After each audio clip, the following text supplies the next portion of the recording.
first jumped into the entrepreneur game, the solopreneur game, one of the biggest struggles I had was taking that idea and really turning it into something real.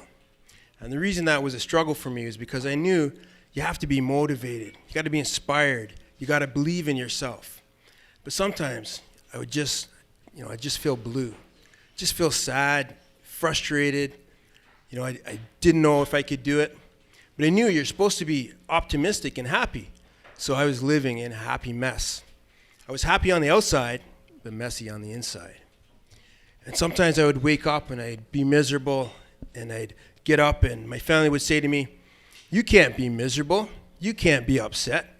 You're teaching people how to be positive, how to always see the silver lining, how to always try, how to never give up.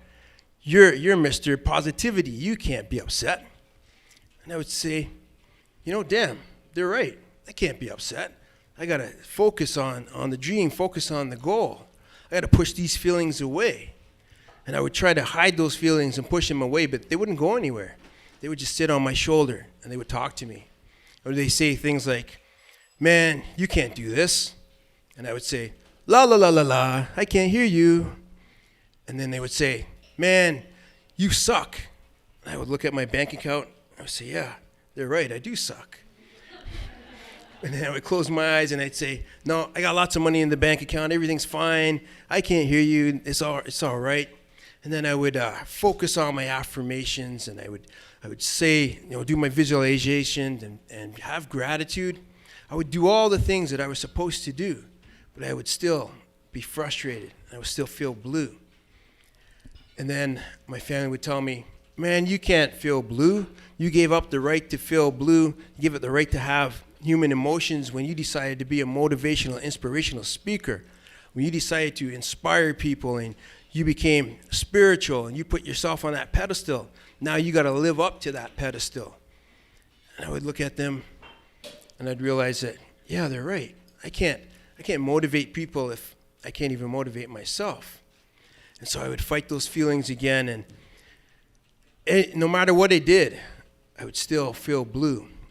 And then even if things were going well and everything was working out and the money started flowing, I still couldn't shake that feeling. I felt blue. So one day, I just got upset. I got pissed off at the universe, got pissed off at the world, and I said, I can't do this anymore. I can't have these feelings. I got to do something different. So I started MEing. And by MEing, I started to allow myself to experience those feelings. And I started to let those feelings run through me. And something really magical happened as I let those feelings run through me and I let them flow out. I started to feel lighter. I felt like the weight was lifted off my shoulder, and I started to align myself back with my spirituality, align myself back with being the real authentic me. And I realized that some people, they can live on that higher plane and just be positive all the time and have that positive mindset. And that's them being their authentic self. But for me, I had to experience all the human emotions.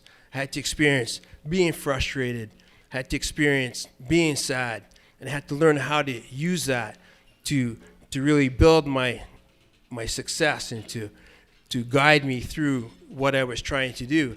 And once I started to learn how to do that, once I started to learn how to allow those feelings to come into me and allow them to flow through me and let them go, I started to be more spiritual, and I was really aligned with my true purpose, and I started to be the authentic me. And it was all because I learned how to be MEing. I learned how to really connect with who I really was and stop trying to be what I thought people expected me to be. And I let go of other people's expectations, and I really got in tune with who am I, how do I want to show up, and how do I want to be. And once I did that, once I started learning how to let that experience come to me, how to experience that and let it go, I stopped living in happy mess, and I started living in happy bless. And that was the lesson that I learned. Thank you.